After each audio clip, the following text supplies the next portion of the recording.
Troy effin' Franklin. The Denver Broncos have struck gold, man. If there's an award for most improved player in the offseason, Troy Franklin would win that award hands down for the Denver Broncos. He is a completely different player than what we saw last year. We saw Troy Franklin at the end of the year last season finally start to put it together. He had that massive touchdown reception in the Buffalo game. But as I said pretty much all offseason, Franklin was going to have to take massive steps forward if he wanted to see a role in this offense in 2025. Well, he's done that and then some. His route running is night and day from last year. Last year, Franklin basically had two routes. He had a go route and he had a stop route. This year, he's running almost a complete route tree.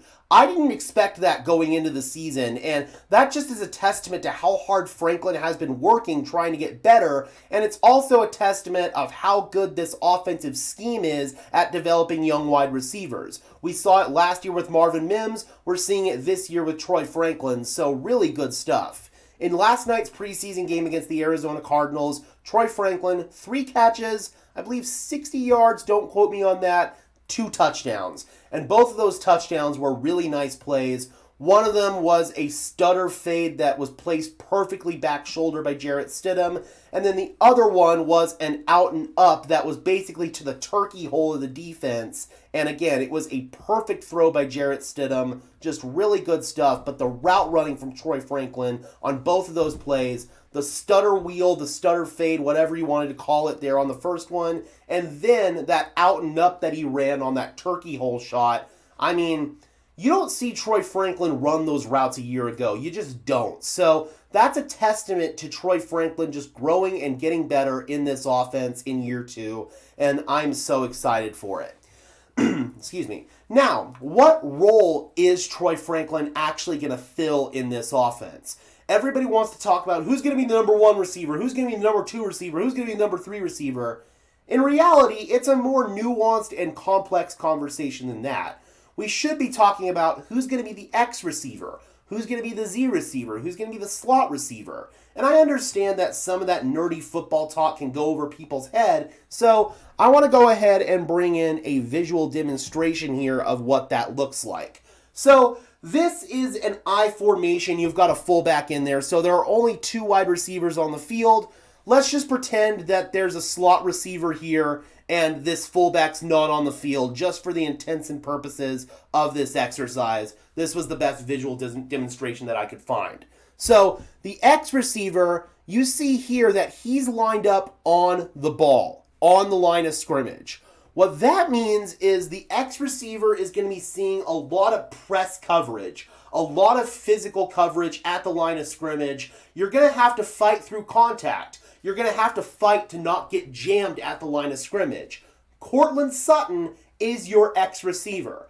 I would say right now, Pat Bryant is your backup X. He fills that role rather well as well, but Courtland Sutton is your X receiver. He's the guy who's going to line up on the ball. As far as the Z, I think Denver has a couple of different guys they can rotate in, Troy Franklin being one of them.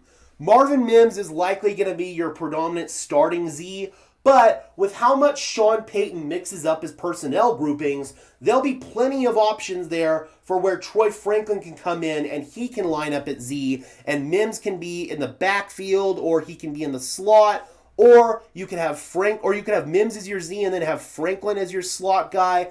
There's a bunch of different things that you can do, but predominantly, I think Franklin's role is going to be as the backup Z and occasional rotational slot. He's going to have a big role in this offense in year 2. Sean Payton's going to rotate him in plenty. But this whole talk of who's going to be the wide receiver 1, who's going to be the wide receiver 2, who's going to be the wide receiver 3, it's a much more complicated conversation than that. Sutton's your X, Mims is your Z with Franklin rotating in there. Then your slot guy is going to be kind of a mix of everybody. Devon Vele could be your bigger slot. Evan Ingram's going to line up there. Troy Franklin could line up there. Marvin Mims could line up there. Everybody's going to line up in the slot. Sean Payton does a really good job of getting guys open from the slot at multiple different positions. We could even see some running backs line up there. But as far as the more formal role for Troy Franklin, what he's going to do in this offense, backup Z, rotational slot receiver, gonna see plenty of work in year 2. Alright, Broncos country, be sure to leave a like on this video as well as subscribe and ring the bell so these videos appear in your notification feed. And if you had to grade Troy Franklin's offseason so far, what would you give it? For me, it's an A+. He's been phenomenal. But let me know your thoughts in the comment section below, guys. I would love to hear from you as always. And until next time, guys, I'm your host, Gage Madrid, saying peace out.